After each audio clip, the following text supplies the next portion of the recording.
fala hadiyalah. Asyhadu an la ilaha illallah wahdahu la syarikalah wa asyhadu anna Muhammadan abduhu wa rasuluh sallallahu alaihi wa ala alihi wa ashabihi wa man tabi'ahum bi ihsan ila yaumiddin. Amma ba'd. Ikhwan wal akhwat rahimani wa rahimakumullah. Alhamdulillah, kita pada malam hari ini kembali melanjutkan kajian kitab Bulughul Maram min Adillatil Ahkam karya Al-Imam Al-Hafidz Ibn Hajar Al-Asqalani rahimahullahu taala. Kita pada malam hari ini masuk di bab yang baru, bab salat Id. Kata beliau rahimahullahu taala, babu salatil Idain. Bab salat dua Id. Yang dimaksud dua Id di sini adalah Idul Fitri dan Idul Adha. Hari raya sekali setahun. Iya. Karena Idul Fitri sekali setahun, kemudian Idul Adha sekali setahun. Bagi kaum muslimin. Nanti kita akan bicarakan hukumnya saat beliau sebutkan haditsnya. Kata beliau di hadits yang pertama di bab ini nomor 469, an Aisyah radhiyallahu anha qalat,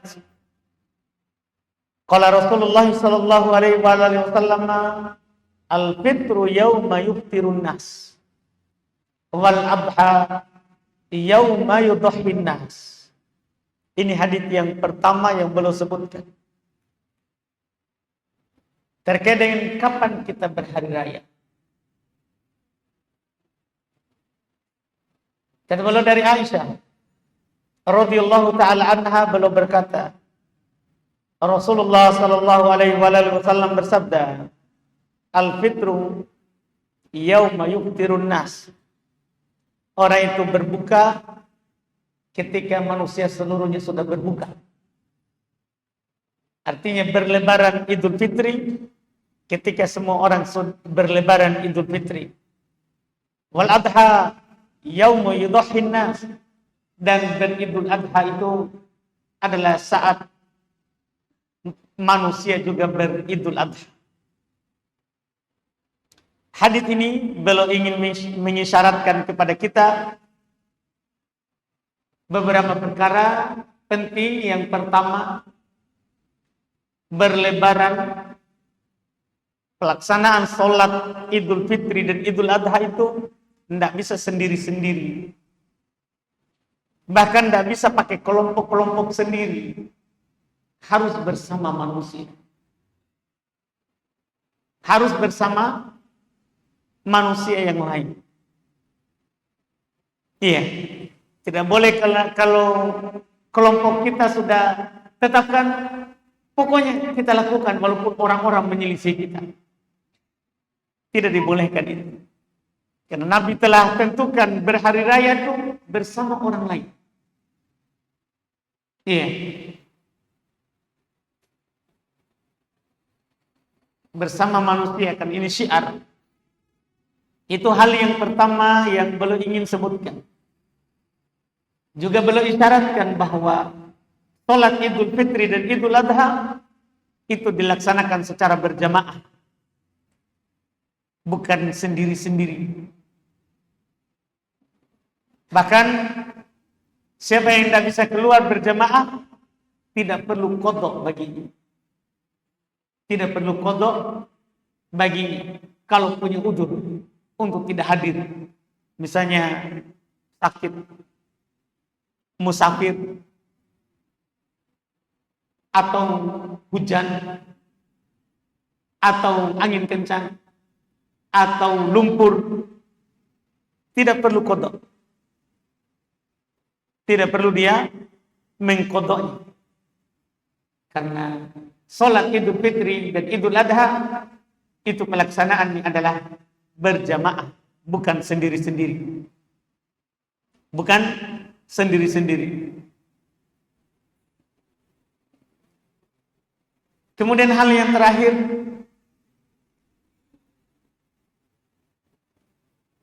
yang digambarkan dalam hadis ini, dan ini yang disebutkan oleh Al-Imam Al-Khattabi rahimahullah, dinukil oleh Al-Imam Syaukani rahimahullah, bahwa pelaksanaan sholat Id jika telah ditetapkan oleh manusia, apalagi itu adalah pemerintah yang dibangun di atas kebersamaan, dan ternyata mereka salah, maka kata Imam Al-Khattabi, al-khata'u marfu'un anin nas, dosa diangkat, tidak ditulis sebagai kesalahan. Misalnya pemerintah sudah berusaha misalnya melihat hilal seperti kebiasaan kita di negeri ini. Mereka lihat hilal, ternyata belum dilihat, sehingga mereka memutuskan besok masih puasa, kita idnya besok, lusa. Ternyata salah. Datang beberapa waktu ke depan, misalnya 5 jam ke depan, muncul pengumuman dari negeri lain. Muncul pengumuman dari negeri lain yang beda jam dengan kita. Yang kadang sebagian orang menjadikan hujah bahwa itu pemerintah salah. Masa kamu ikut pemerintah yang salah? Perlu kita ketahui, anggaplah pemerintah salah dalam hal itu, maka mereka tidak berdosa, karena mereka sudah berjuang untuk melihat hilal. Ini yang disinggung di hadits ini. Bahkan ketika Imam Al-Khattabi menjelaskan hadits ini, itu belum katakan. Dalam penentuan Id, kalau sudah diusahakan, beda kalau memang orang itu menyelisih syariat. Misalnya dia dalam menentukan Id tidak pakai cara yang syar'i. Cara syar'i itu kan 2 saja. Melihat hilal, kalau lihat maka Id. Kedua, genapkan jumlah bulan menjadi 30. Kalau tidak lihat hilal, maka genapkan 30. 2 itu saja jalur dalam menentukan hari Id. Nah, ini yang dimaafkan. Adapun kalau orang salah bukan dengan 2 cara ini, itu tidak dimaafkan, kan itu bukan cara yang syar'i. Bukan cara yang syar'i. Dan juga tidak dibangun di atas kebersamaan dengan manusia yang lain. Karena pemerintah dalam hal ini adalah yang menyatukan kita. Bahkan Syekh bin Baz rahimahullahu ta'ala, beliau punya pendapat yang beliau pilih, maklak seluruh penjuru dunia ini satu. Artinya kalau sudah ada satu negeri lihat hilal, maka semua negeri harus itu Syekh bin Baz. Tapi bersamaan dengan itu, beliau berkata, hal ini juga tetap kembali kepada pemerintah. Karena keputusan pemerintah itu mengangkat perselisihan. Kalau kita berpegang dengan kelompok masing-masing, maka perselisihan tidak akan pernah berhenti. Setiap tahun begitu terus. Tapi kalau kita kembali kepada keputusan pemerintah, maka keputusan pemerintah akan mengangkat perselisihan. Dan anggaplah mereka salah. Ini kita disinggung di hadits ini. Anggaplah mereka salah. Kesalahan mereka dimaafkan karena mereka sudah berjuang. Sudah berusaha melihat hilal, ternyata tidak dilihat. Tidak dilihat. Karena mendung. Maka mereka dimaafkan. Ini yang disinggung di awal. Yang jelas kita berid bersama manusia yang lain berid. Tidak boleh kita berid sendiri-sendiri. Dari sinilah juga para ulama menegaskan bahwa id itu asalnya di lapangan, supaya terkumpul semua orang ke situ, bukan di masjid masing-masing, karena akan seperti berkelompok-kelompok. Walaupun tidak ada masalah orang id di masjid, sah sholatnya. Cuman para ulama mengatakan supaya menyatukan semua orang berdasarkan hadits ini, al-fitru yauma yukbirun nas, berid itu adalah saat orang-orang berid disatukan di lapangan, itu lebih menggambarkan kebersamaan. Menggambarkan kebersamaan. Ini yang belum singgung di hadits yang pertama. Kemudian hadis kedua nomor 470. Kata beliau an Abi Umair ibn Anas an umumatin lahu min as-sahabah anna rakban ja'u fashahidu annahum ra'ul hilal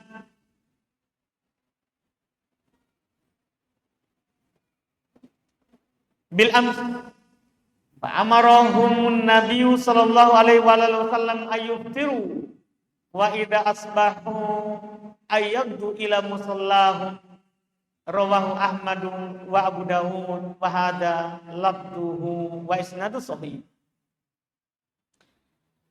Kata beliau dari Abu Umair ibn Anas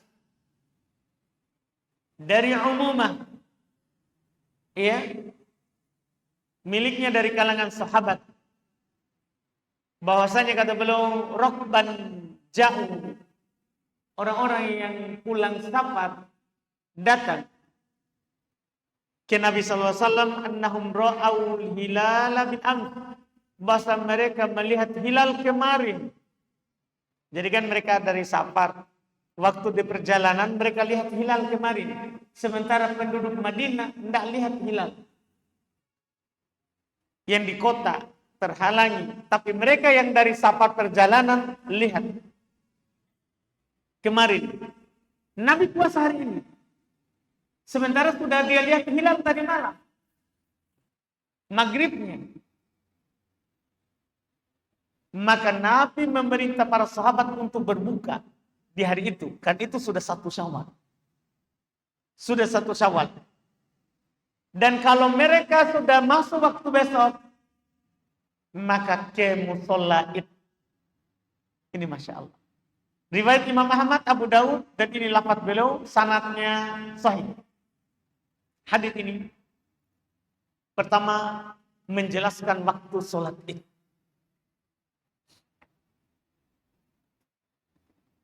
Jadi orang-orang ini datang di tengah hari dan mereka mengatakan kami sudah lihat hilal di perjalanan.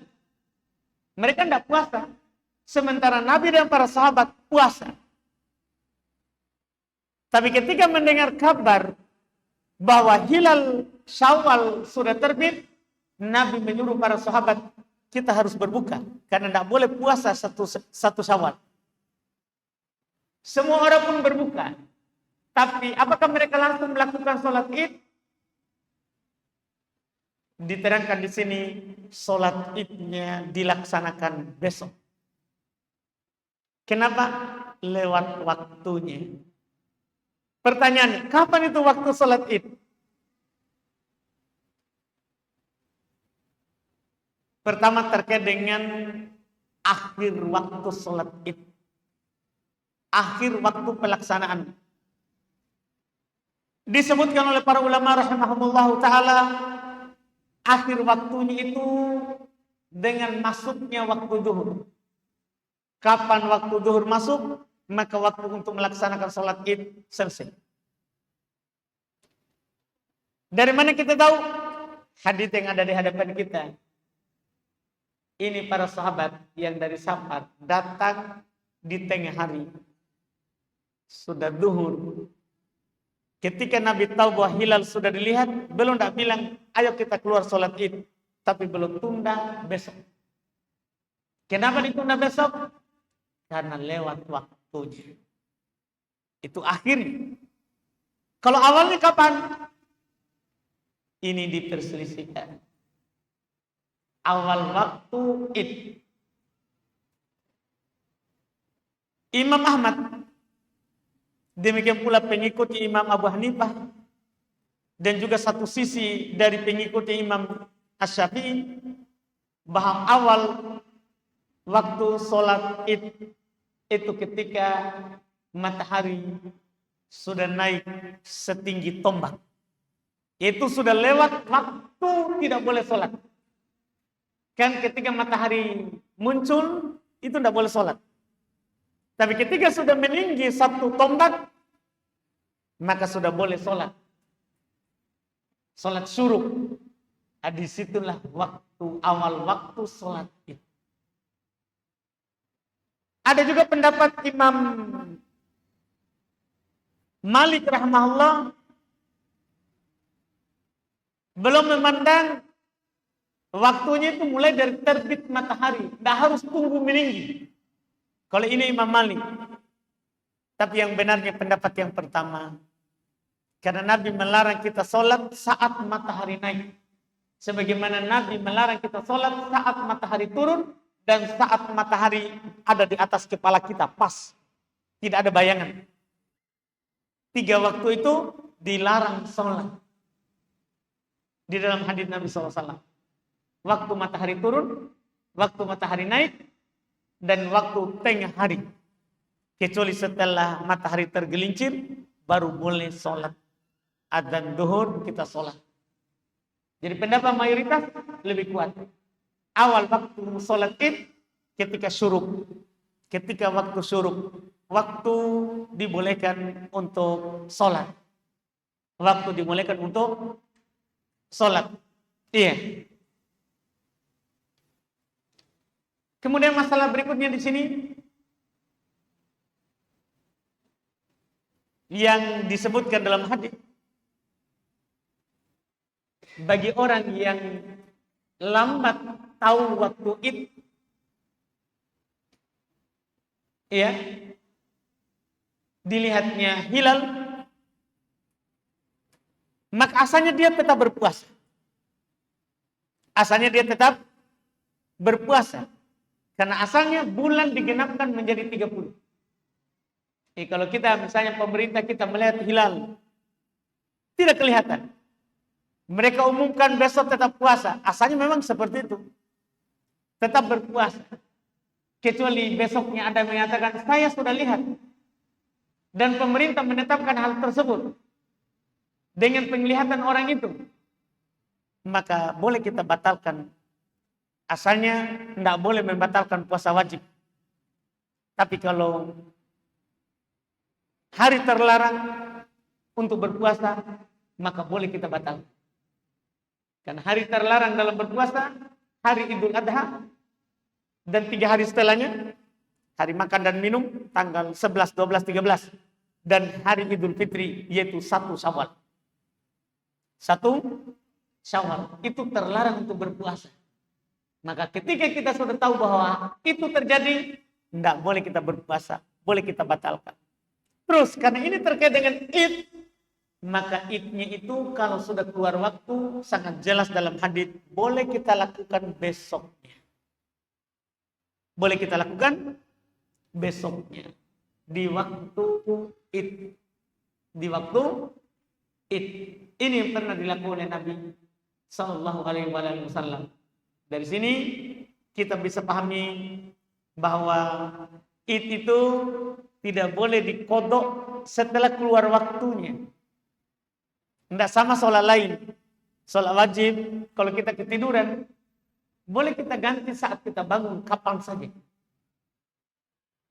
Tapi kalau sholat id, kita ganti itu bukan di luar waktu, tapi kalau sudah masuk waktunya lagi. Lihat Nabi, dikatakan ternyata hilal sudah kelihatan. Maka belum dah langsung ajak sahabat, ayo kita sholat id. Tidak, belum, tunda besok. Belum, tunda besok. Terakhir dari sini kita bisa lihat apa yang kita katakan di awal tadi, bahwa kita itu id bersama pemimpin. Kita itu id bersama pemimpin. Dari mana kita tahu? Nabi pemimpinnya kaum muslimin waktu itu. Nabi pemimpinnya kaum muslimin waktu itu. Dan ketika pemimpin menetapkan idnya kapan, itu yang kita ikuti. Itu yang kita ikuti. Dalam rangka mengamalkan firman Allah Subhanahu wa taala, "Atiullah wa atiur rasul wa ulil amri minkum." Taatilah Allah, taatilah Rasul dan pemimpin di antara kalian. Pemimpin di antara kalian. Ini yang disebutkan dalam hadis ini, walaupun di sana ada pendapat lainnya, yaitu kalau sudah lewat waktunya, sudah hilang kewajibannya. sudah hilang sunnahnya. Ada juga yang berpendapat seperti itu, cuman pendapatnya tidak kuat. Pendapatnya tidak kuat. Kemudian berikutnya lagi, di hadits 471, kata beliau an Anas radhiyallahu ta'ala anhu qala kana Rasulullah sallallahu alaihi wasallam la yaqdu yaumal fitr hatta ya'kula tamarat, akhrajahu al-Bukhari. Wa fi riwayatin mu'allaqatin wa wasalahu Ahmad wa ya'kuluhunna afrada. Masya Allah. Ini sunnah dalam Id. Ketika kita mau berangkat.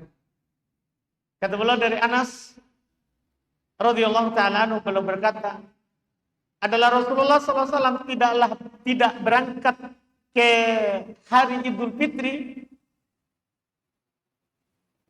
untuk melaksanakan sholat Id hingga belum memakan dulu kurma. Ini dikeluarkan oleh Imam Al-Bukhari dalam satu riwayat secara ta'liq tanpa sanad dan disambung oleh Imam Ahmad. Mereka belum memakannya ganjil. Belum memakannya ganjil. Hadis yang ada di hadapan kita ini dipegang oleh keumuman ulama madhab. Abu Hanifah, Imam Malik, Imam Syafi'i, Imam Ahmad. Semua mereka menjelaskan berdasarkan hadis ini bahwa dalam pelaksanaan sholat Idul Fitri itu kita disunahkan makan dulu sebelum pergi. Disunahkan makan dulu. Iya. Di hadis dibilang makan kurma. Boleh kita makan yang lain. Karena makanan pokok waktu itu kurma. Tidak harus kurma. Boleh juga yang lain dimakan. Yang penting sunnahnya adalah makan. Sunnahnya adalah makan. Iya. Dan ini hukumnya tidak wajib. Kenapa tidak wajib? Karena tidak ada perintah. Hanya dinukil bahwa Nabi melakukannya. Dinukil Nabi melakukannya. Kalau kita makan, kita dapat pahala sunnah. Kalau kita tidak makan, maka kita tidak berdosa. Cuman kita tidak dapat pahala. Tidak dapat pahala. Ini yang terkandung jelas dalam hadis ini. Kalau Idul Adha gimana? Hadis berikutnya lagi. 472. Kata beliau Ani bin Buraidah an Abi radhiyallahu ta'ala anhuma qala kana Rasulullah sallallahu alaihi wasallam la yakhruju yaumal fitr hatta yat'am wa la yat'am yaumal adha hatta yusalliya. Masyaallah, rawahu Ahmad wa Tirmidzi wa shahahahu Ibnu Hibban. Kata beliau dari Ibnu Buraidah, dari bapaknya radhiyallahu taala anhuma, beliau berkata adalah Rasulullah sallallahu alaihi wasallam tidak keluar pada hari Idul Fitri sampai belum makan. Jadi di sini tidak disebutkan kurma, sampai belum makan. Dan beliau tidak makan pada hari Idul Adha sampai beliau sholat pulang baru makan. Nah, sekarang ada Idul Adhanya. Idul Fitri sudah tadi. Sebelum kita keluar Idul Fitri, sunnah kita makan. Idul Adha di sini jelas kata beliau bahwa beliau tidak makan pada hari Idul Adha kecuali setelah sholat, setelah selesai pelaksanaan. Ini hadis riwayat Imam Ahmad Tirmidzi dan disahihkan oleh Ibnu Hibban. Kata Al-Hafidz Ibnu Hajar rahimahullahu taala setelah belum menyebutkan hadis-hadis yang telah lewat tadi, maka aqada aktsaru fuqaha bima dalla alaih, telah diambil oleh mayoritas ahli fikih dengan apa yang terkandung dalam hadis tadi. Kalau kita keluar Idul Fitri, sunnah makan dulu. Kalau kita keluar untuk Idul Adha, sunnah tidak makan dulu. nanti makannya setelah pulang Id. Setelah pulang Id. Bahkan Imam Al-Bukhari rahimahullahu taala belum memberikan judul bab dalam Sahih Bukhari, babu al-akl yauman nahar, bab makan di hari Idul Adha. Di hari Idul Adha. Dan belum sebutkan hadits Al-Bara' bin Azib radhiyallahu taala anhu. Iya.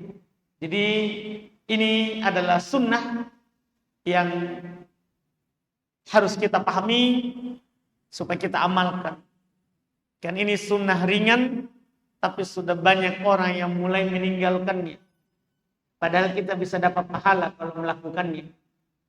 Mencontoh Nabi SAW.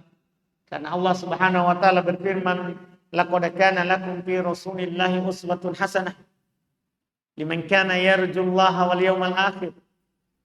Sungguh telah ada pada Rasul Allah itu suri teladan yang baik bagi orang yang mengharapkan perjumpaan dengan Allah dan hari akhirat. Artinya, ketika kita ikut apa yang Nabi contohkan, berarti kita adalah orang yang beriman kepada Allah, mengharap pahala darinya, dan memang yakin akan adanya hari kebangkitan. Hari hisab. Hari yang semua amalan itu akan dihadirkan di hadapan kita. Akan dihadirkan di hadapan kita. Jelas kita yang tahu, Imam Nawawi rahimahullahu taala belum berkata jangan tertipu dengan banyaknya orang yang tidak melakukannya. Yang penting kita yang tahu lakukan. Dan Imam Nawawi rahimahullahu taala belum menyebutkan ayat wa ma atakumur rasul fakhuduh wa ma nahakum anhu fantahu. Apa yang dibawa oleh Rasul ambil saja. Seperti ini. Idul Fitri Rasul bawa kepada kita, makan dulu baru berangkat. Idul Adha Rasul bawa kepada kita, pergi dulu, berangkat dulu, pulang baru makan. Ambil. Wa ma atakumur rasul fakhuduh. Apa yang dibawa oleh Rasul ambil. Wa ma nahakum anhu fantahu. Apa yang dilarang oleh Rasul tinggalkan. Tinggalkan. Ini yang disebutkan oleh Imam An-Nawawi rahimahullahu taala, dan belum katakan di awal, jangan tertipu dengan banyaknya orang yang tidak melakukan. Kita melakukan minimal sekali dalam seumur hidup lah, minimal. Apa yang kita dengar? Imam Ahmad rahimahullahu taala belum hafal ribuan hadis. Iya, ribuan hadis.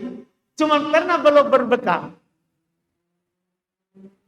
Belum berbekam dan dia bayar tukang bekamnya. Kenapa? Karena Rasulullah pernah bayar. Belum amalkan minimal sekali. Hadis yang belum dengar. Itulah bentuk pencontohan.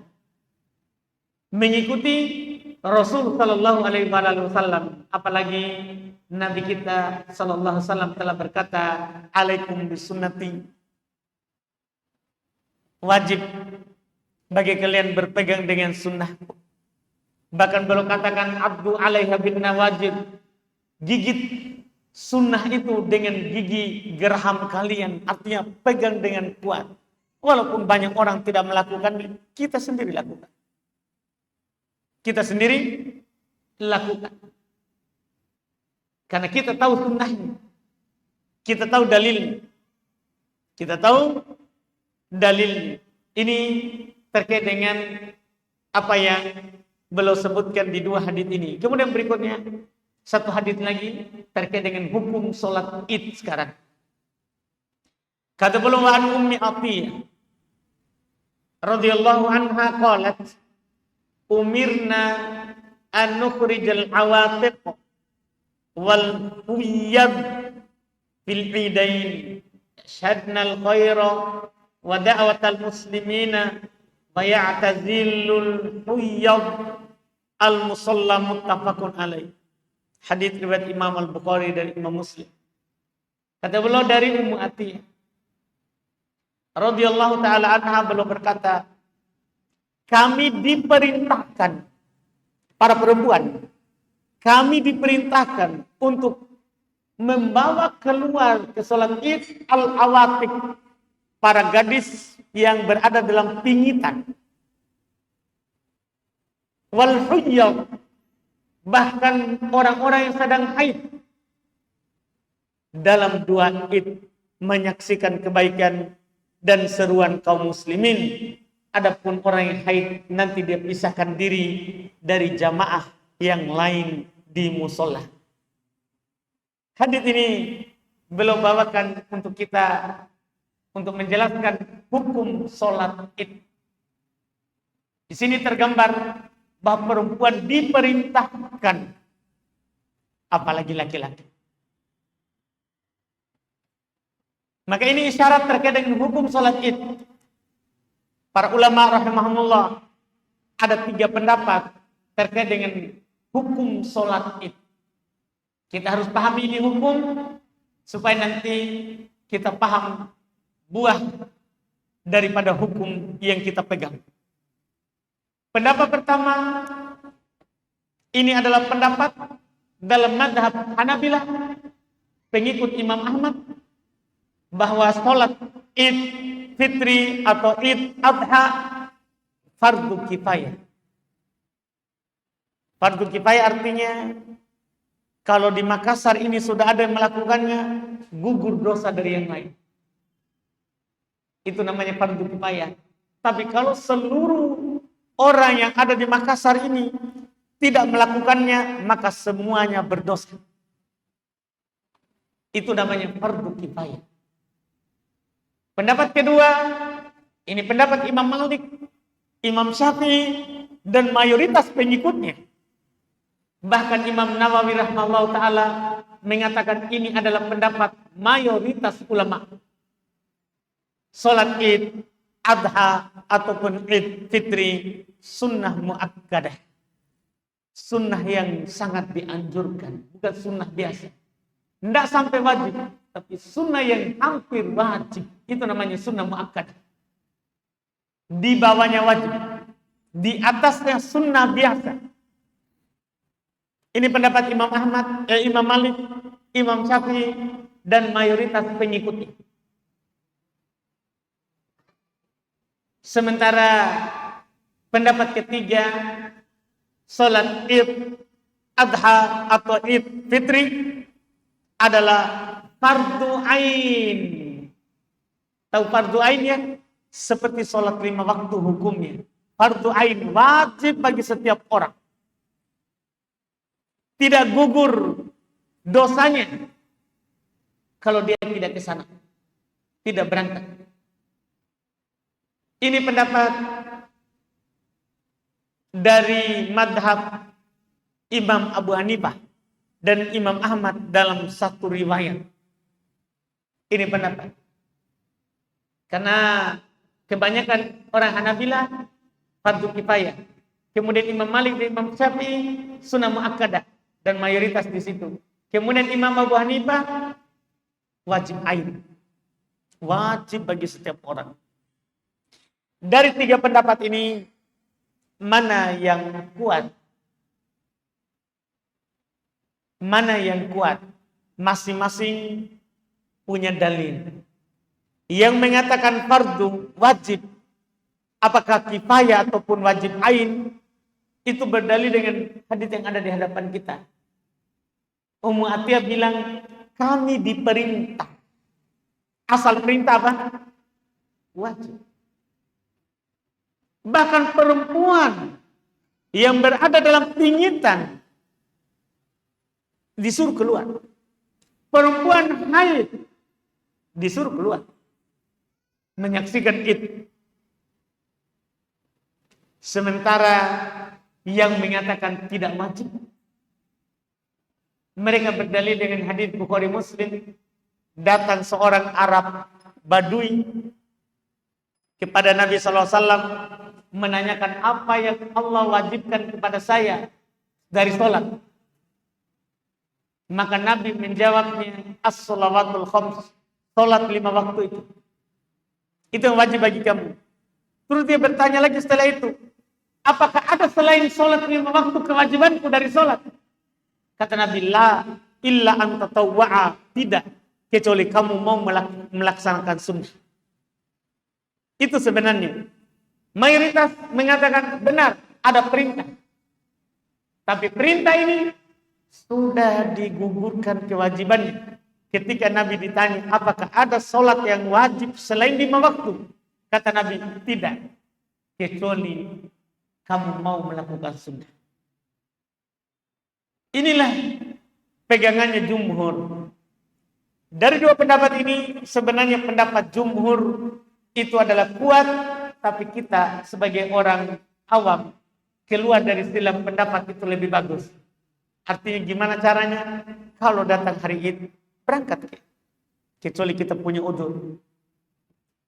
Mau kita katakan sunnah, atau kita berpendapat wajib.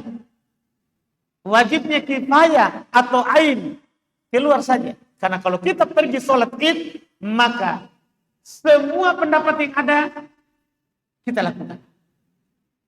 Walaupun yang paling kuatnya adalah memang pendapat mayoritas yang disebutkan dalam hal ini mazhab Imam Syafi'i, Imam Malik dan para pengikutnya, ya itu lebih kuat, lebih kuat karena dalil mereka lebih jelas, karena dalil khusus yang mereka pakai.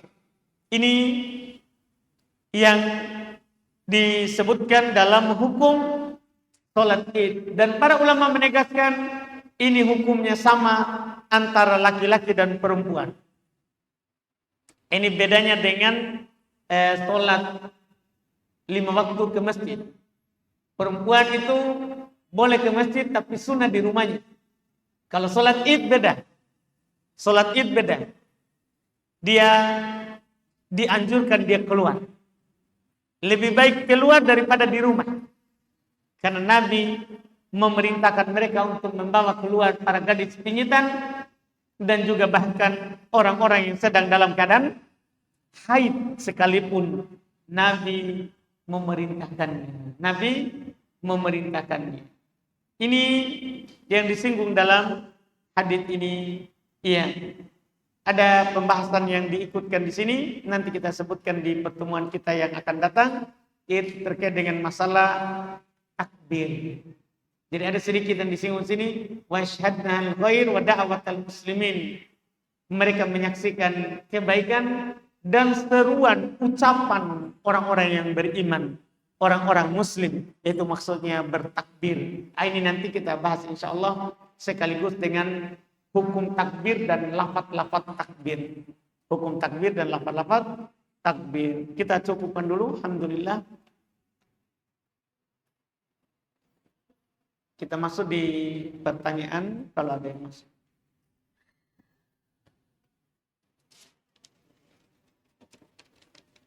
Sini ada pertanyaan.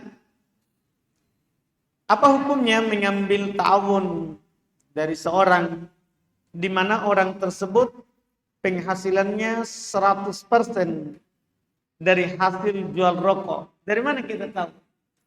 100% berarti dia tidak ada dagangan lain dia. Cuman rokok, begitu maksudnya.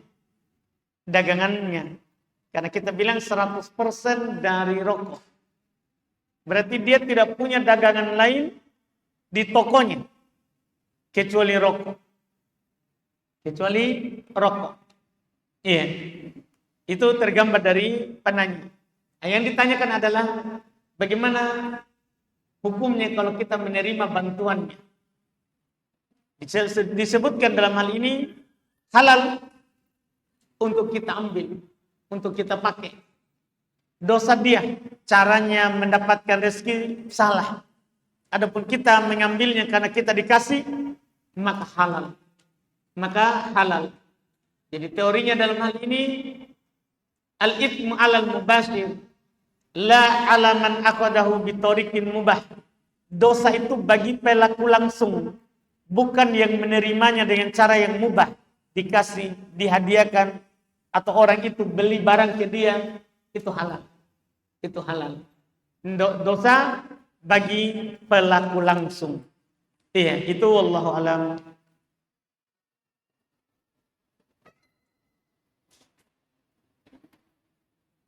Apa hukum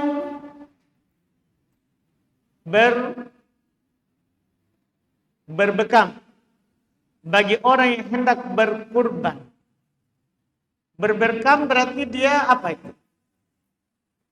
Kalau dia akan mencukur bulunya, tidak boleh.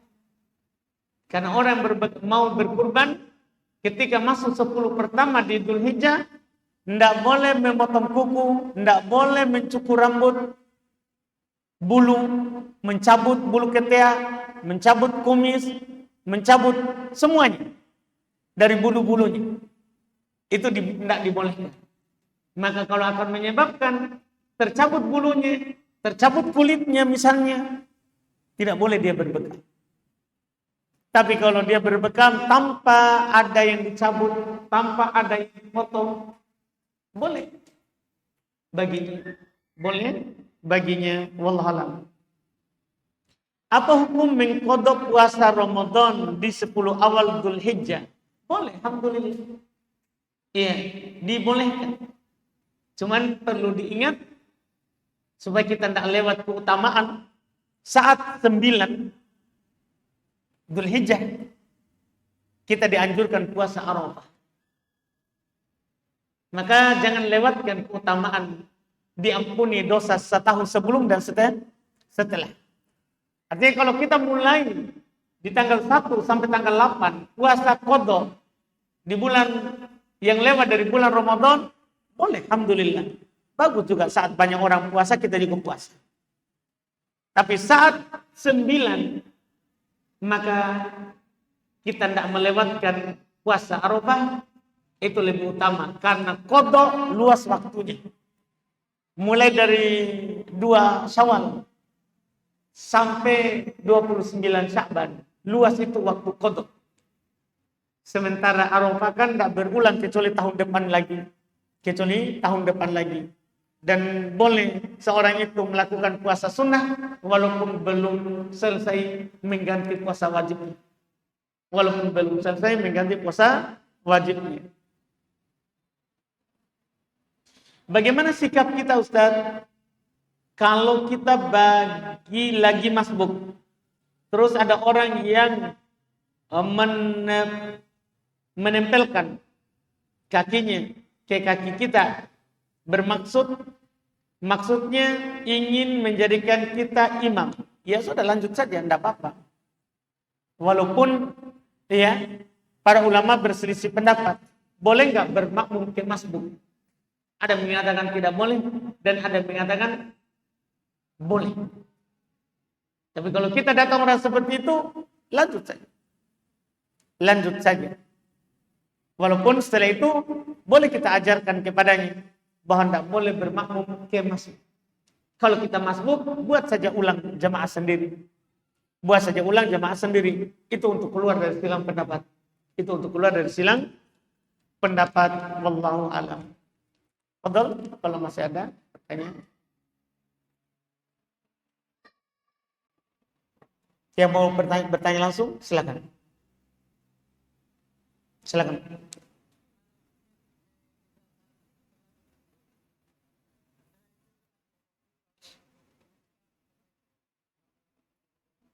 Baik, jadi supaya kita paham, Pak, ini sudah menjadi teori yang dipakai dalam fikih sebagai pembatal dalam hal pembatal wudhu. Jadi yang membatalkan wudhu itu hanya yang keluar dari 2 jalur di bawah. Apakah yang biasa keluar atau yang kadang-kadang keluar? Semua yang keluar dari bawah itu, jalur belakang atau jalur depan, itu membatalkan wudhu. Adapun selain itu tidak membatalkan wudhu. Mimisan, sendawa, muntah, semua. Potong kuku, potong rambut, cabut bulu ketiak misalnya, itu enggak. Iya, enggak membatalkan wudhu, Pak. Seperti ini. Atau keluarnya darah. Ada darah keluar dari tangan kita, kaki kita, itu enggak membatalkan wudhu. Jadi peganglah kaidah yang membatalkan wudhu itu adalah yang keluar dari salah satu dari 2 jalur itu.